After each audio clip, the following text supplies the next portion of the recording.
It's our second weekly Mindful Connection Happy Hour. And I'm really was honored by the response last week that people were really excited to continue and to do it again. So I invite you to use the chat at the bottom of your screen. If there's anything you want to know or want, or have questions or want to pause or whatever, feel free to use that chat screen for whatever you need. This particular week, I want to really focus on the notion of resilience and the courage that it's taking to get through the chaos that we are living through right now. I think often about the fact that never before, and I know you've heard this probably 100 times today for all the Zoom calls or whatever else you've been on so far, is this notion that never before have we been able to, like, we've had pandemics before, but not ones where we know what's happening on the other end of the planet.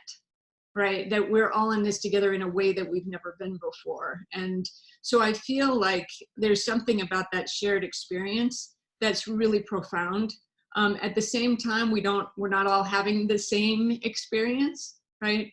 I was on a call yesterday with a group of social justice activists, in fact, who were talking about some of my colleagues of color, and specifically those who are from Asian descent, whether or not they're Chinese, but any Asian descent are getting the brunt of this right now in terms of the backlash and the microaggressions and everything else that they're getting. And some of them aren't so micro, some of them are actually quite macro. And so we're not all having the same experience, but there is a shared experience in our evolution, in our planet, on the globe. And so my focus is on both of those, the both and of that. And thinking about if I focus specifically for a moment on the shared experience that we're having, the idea that when we are connecting, that we have a deep need, and that's why I started doing these mindful connection happy hours, is because I felt the need for connection and belonging. And as I talked to other people, they said, yeah, me too, me too. And different kind of me too than that. I mean, I didn't mean, you gotta be careful these days. But the point really is the notion of connection and belonging. I think about it, how that is relating in this very instance in our culture. I am, when I walk down the street now to go to the park to get some fresh air, which I encourage everyone to do. As long as the parks are open, I'm going to be there every day. It's nice out. But I'll go for a run or even just a walk with a friend 6 feet apart, whatever, those things are still in our power. Like for most places, that's true. And I thought about the fact that when I'm walking down the street and there's somebody walking toward me on the sidewalk, that one of us will jump off the sidewalk for the other.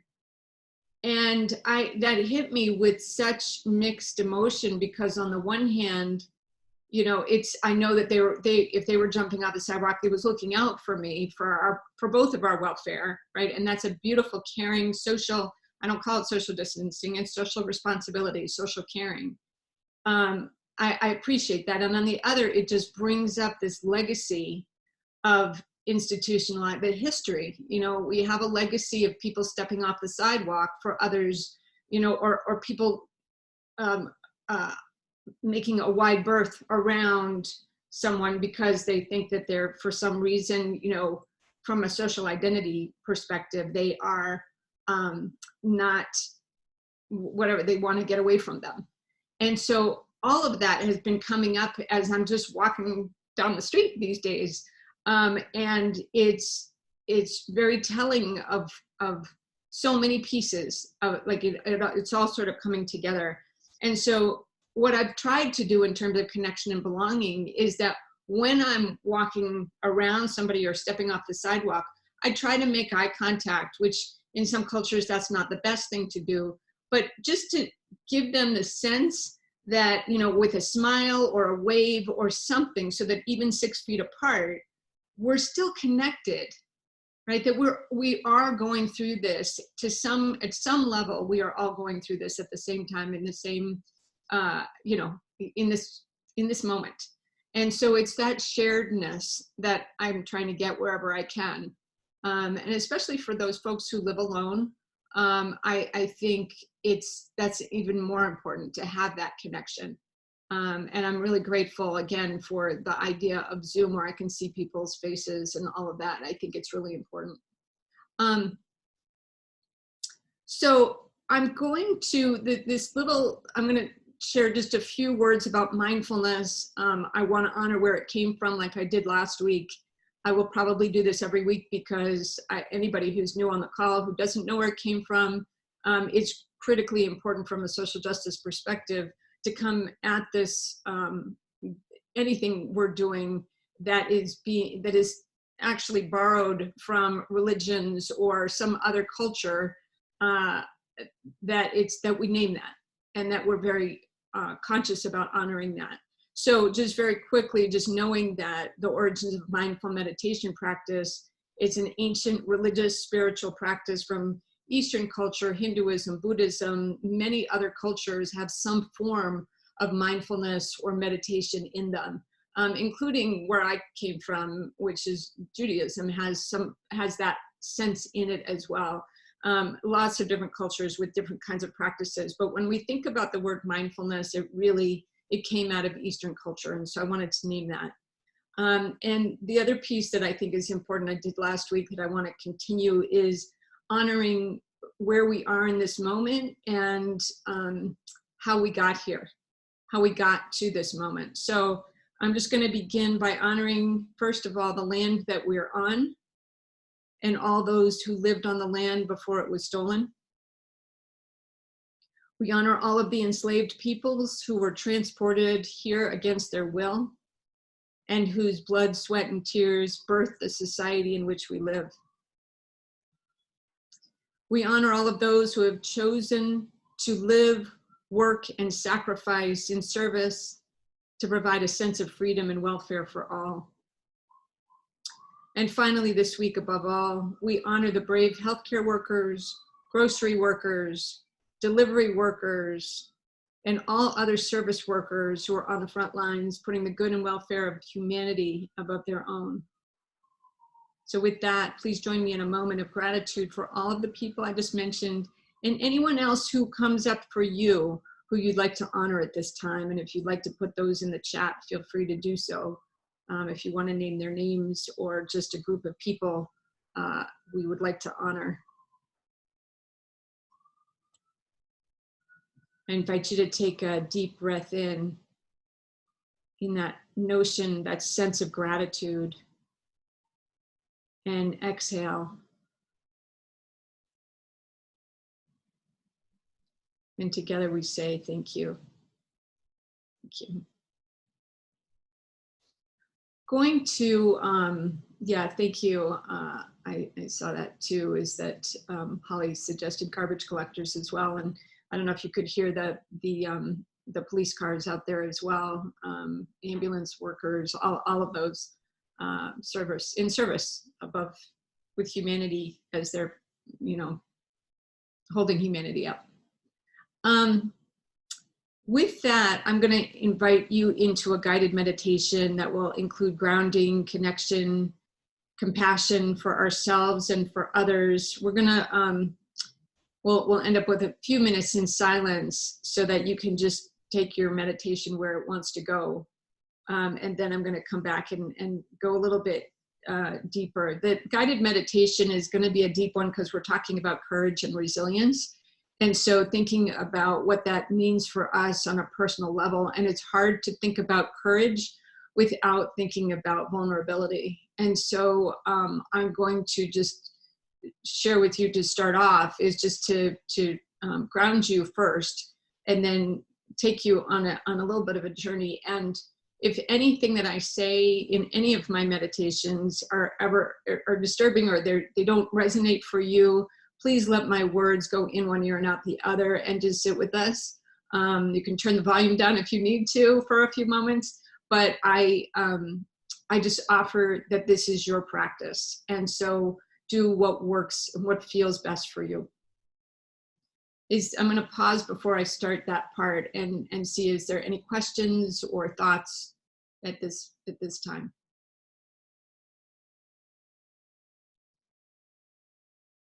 I'm just really glad you mentioned about going for walks, because I have just felt terrible walking past people and stepping aside. I think you put it to words better. I just didn't know why it felt so unfriendly and mean. and I kind of, when I got home today, I thought I have to figure out something to do so that people know that I'm in it with them. I mean, they would probably get that, but I just felt like I was mean every time I stepped out of the way. So I'm glad that you mentioned that, and I'm gonna definitely either say hello or how are you doing, or eye contact or something. Even, I mean, if you're talking to someone else, or you're listening to something, or they're listening to something or whatever, just even doing this, putting your hand on your heart and just nodding or something so that you're in it. That's what I have found, that even just nodding to someone, like, yep, I got it. We know what we're doing right now. Yeah. I appreciate that. So thanks for putting words to that. Yeah, absolutely. Okay, I'm going to invite you now, unless anyone else has anything. Okay, I'm going to invite you to get comfortable in the seat that you're in. And if you are comfortable closing your eyes, feel free to do so. If not, go ahead and let your eyes just gaze down about 6 or 12 inches in front of you, just so it's a gentle gaze, not a glare. And just check in with yourself. Notice how you're feeling in this moment. Notice where your breath is and how your breath is, how your body is. Notice if you're holding any tension anywhere in your body. We sometimes hold it in our chest, sometimes in our neck or shoulders. Feel free to move those around if that feels good to you. Most often we hold a lot of pressure and stress and anxiety in our bellies. So I invite you to just choose one of those places, or maybe more than one. And as you inhale, focus on those spaces that are feeling tight or contracted in some way. And as you exhale, just breathe some love and some light, some peace into those areas of your body that really need that extra TLC right now.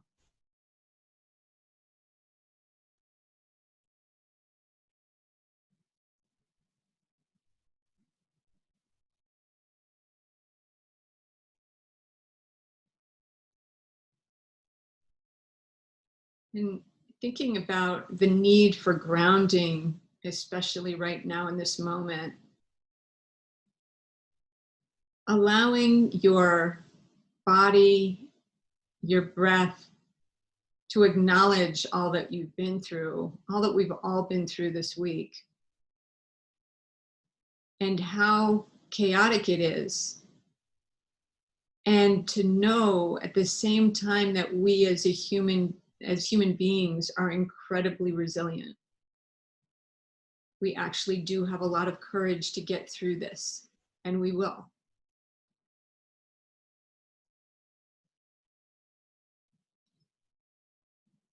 At the same time, we are bombarded with so much information that challenges that sense of peace and equanimity that we may experience periodically. We need more of it. So I invite you to consider how you might ground yourself at any point in the day. And one of the ways you can ground yourself is just to feel your feet on the ground, preferably barefooted if you can do that, if that works for you. ideally outside on the grass, or if that is available to you. But in this moment, you can practice just by noticing, even if your feet are covered by shoes or socks or whatever, just feel the connection to the earth. And remember that the earth will be here for the rest of our lives. It will support us and sustain us.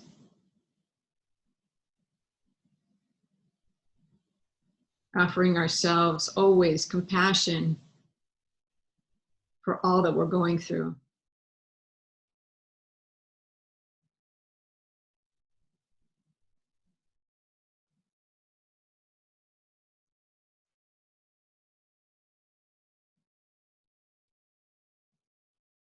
I'm going to invite you to anchor in with your breath, focusing on your breath and knowing that your breath is sustaining you.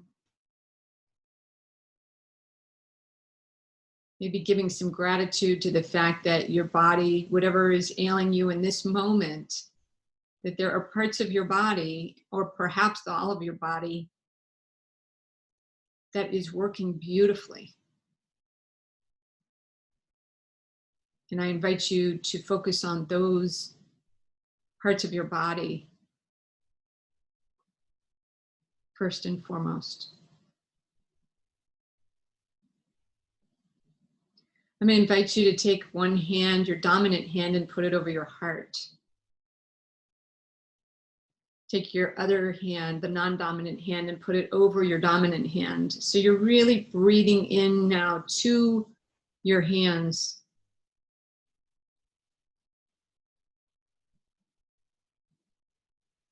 With compassion, knowing that you have the courage. Breathing into your hands as support for your heart. And I'm going to invite you to ask yourself right now, what do I need right now in this moment? What do I need right now?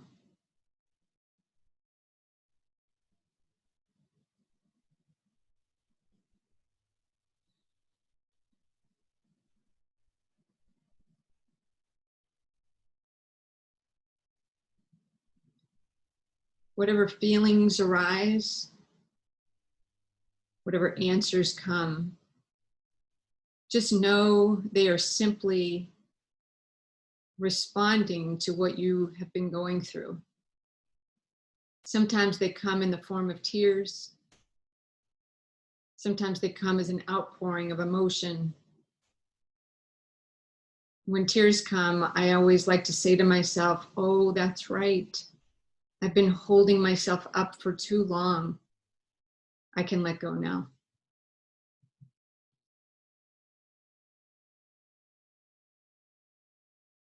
We need stillness and space to process our feelings, allow them to surface, to breathe into them without resistance.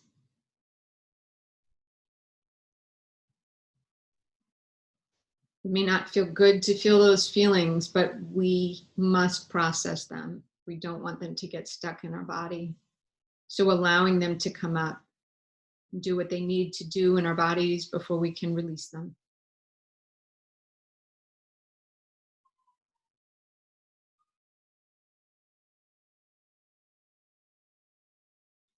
I'm going to allow some time for you to just sit with that, and I will ring a bell in a few minutes to bring us out of your meditation, but let it take you where it will.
When you're ready, go ahead and flutter your eyes open.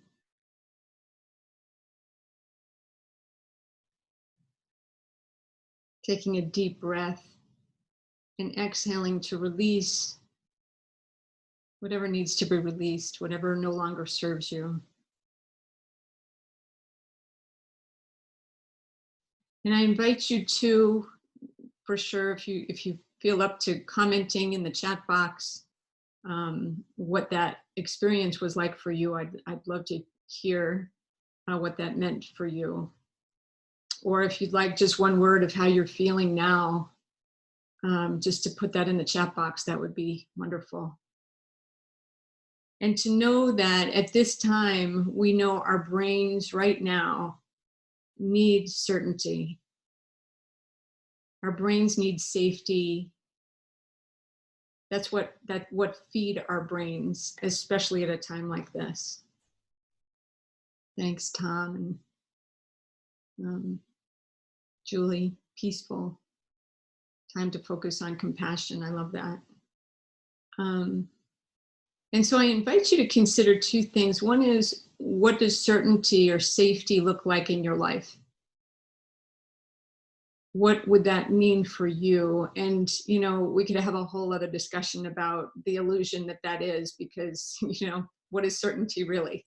There's an illusion of certainty, but anyway, that's a course for another day.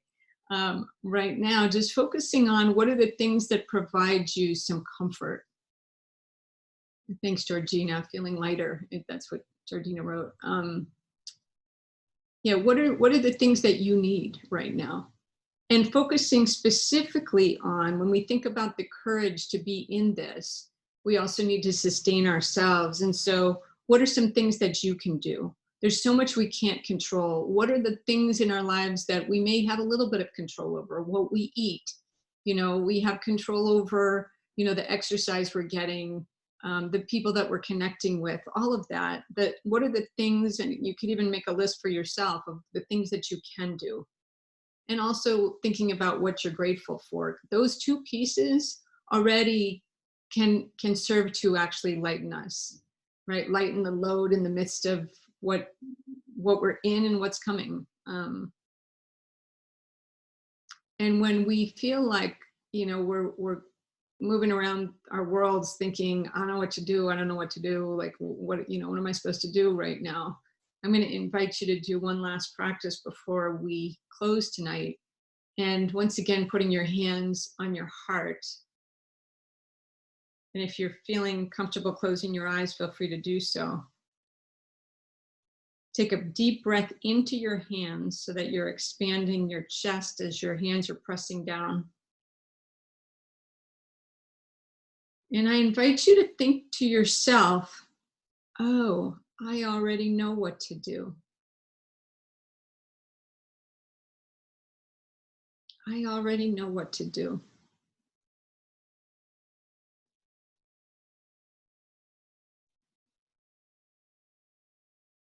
It can give us courage we didn't know we had.